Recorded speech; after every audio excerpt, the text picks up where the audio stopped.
In today's video, we're going to review the Spyro Reignited Trilogy again, except this time on the Switch. Let's get into it! Whoa!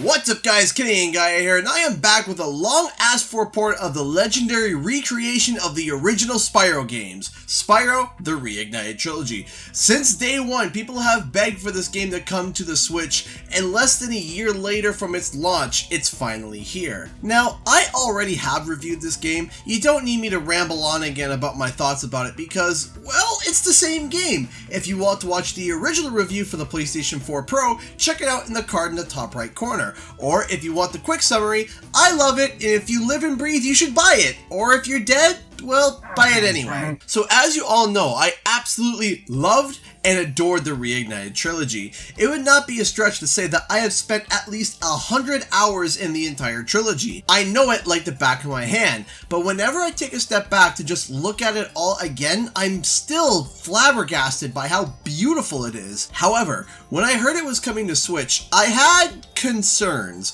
I was very excited when it was officially announced, but behind the scenes, I was definitely scared. How could they fit Pixar-like quality animation with gorgeous lighting and overall graphics on such a tiny console? Some people reported frame rate issues on their PlayStation and Xbox, so how could they make it work on the Switch? Well, let's get right into it.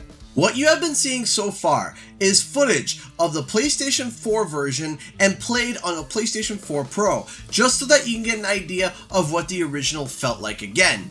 This is the Switch version. Now I am happy to report that this port is almost a perfect port to Switch. Keyword though, almost. See, this game had no business being able to run on the Switch, and Toys for Bob not only got it to run on the Switch, but got it to run at a decent pace. Most details that were in the original are still here, like blades of grass or particle effects from hitting chests and metal vases. Of course, as expected, there are many downgrades, like the textures of some of the characters, missing patches of grass, and simplified lighting. If you really expected the Switch version to have just as good graphics as PS4, then you'd be dreaming. But in general, the game actually runs pretty good, and the payoff is actually kinda amazing. You get to play Spyro anywhere. You can play Spyro while rendering a video, on the porch, on the couch, in the bathroom while pooping. Don't lie, you play the Switch while pooping. Again though, I gotta stress, the game still looks amazing, even with all the downgrades, especially when compared to other games that had no business being on the Switch either, and they tried bringing it over to the Switch and the graphics were a bit lackluster.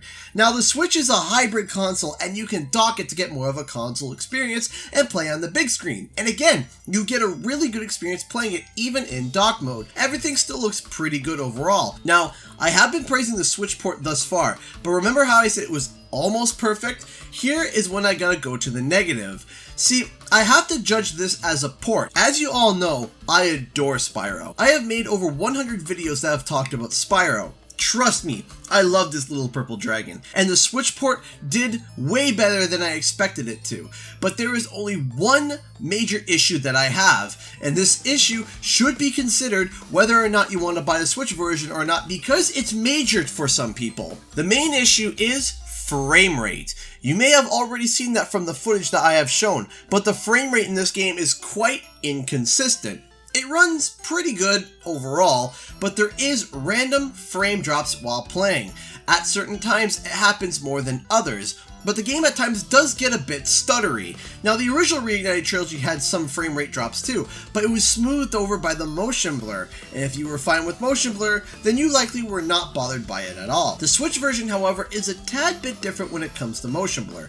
See, when docked, you still have the option to have motion blur enabled or disabled, but when you're in handheld mode, the motion blur is permanently disabled. So when in portable mode, you got no motion blur. However, there is a bit of a trade-off. I found that the game ran better in handheld mode than it did dock mode, so there were less frame rate drops while playing in portable mode. So it's a give and take. If you play it docked, you get a bit more drop frames, but the motion blur kind of smooths it over. Or play it portable mode where you get less frame drops, but when it happens, it's more apparent. It's up to you to decide which way to play is better. Also, the footage that you are seeing is recorded while in docked mode, so in handheld mode, it will actually be less stuttery than what you see now. However, even with this issue, I took a step back and asked myself a question. Do you get a proper Spyro Reignited experience with this version?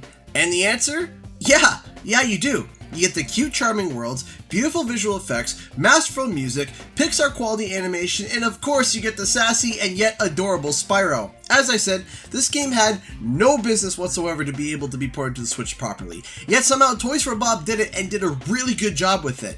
If this was the only version that you can play, then you definitely would be getting a good representation of how the game played originally. If occasional drop frames bug you that much, then maybe consider picking up the PC version or just go with the PlayStation or Xbox version. By the way, a huge shout out to my Patreons and sponsors on the channel. I appreciate your support and letting me be able to do this full time as I got a family to feed. If you want to support the channel, the Patreon is in the description below, and be sure to subscribe for more nostalgic content. And while you're at it, why not check out another video I recently made? Anyway guys, thanks so much for watching, and I'll see you guys next time.